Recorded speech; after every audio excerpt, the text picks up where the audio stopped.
கோபாலா கோபாலா கோகுல நந்தன கோபாலா நந்தகுமாரா நவனித சோரா பிருந்தாவனச்சர கோபாலா கோபாலா கோபாலா கோகுல நந்தன கோபாலா.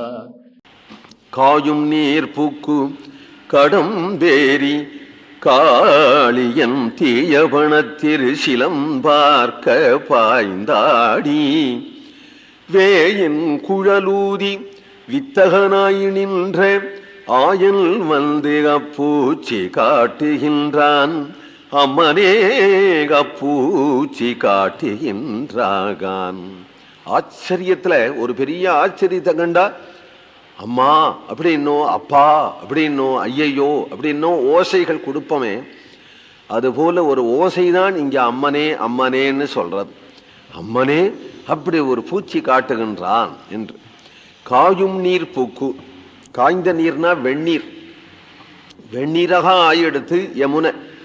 எதனாலே நாள் காளியனுடைய விஷத்தினால கரையில உள்ள மரங்கள்லாம் எப்படி பத்தியண்டி எறியமோ, ஆகாசத்துல போகக்கூடிய பட்சிகள் எல்லாம் பொசுங்கி கீழே விடுமோ, காளியன் புஷ்ன்னு சீரினா அதுபோல யமுனை தண்ணீரே காய்ந்து போயிடுமா, சுடுமா யமுனை தண்ணீரே. அதுல புகுந்து கண்ணன் விளையாடுறான்.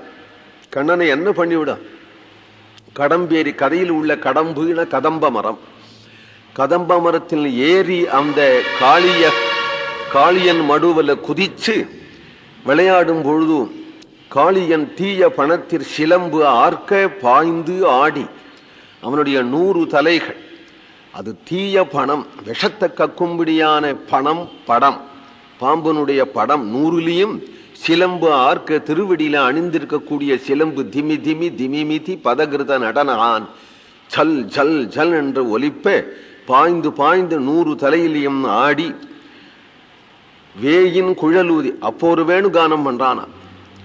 இப்படி ஆடும் பொழுதே வேணுகானம் பண்ணி கொண்டிருக்கக்கூடிய வித்தகன் சமர்த்தன், சர்வசாமர்த்தியம் உடையவனாகிய அந்த ஆயன் நின்ற ஆயல் வந்த பூச்சி காட்டுகின்றான்.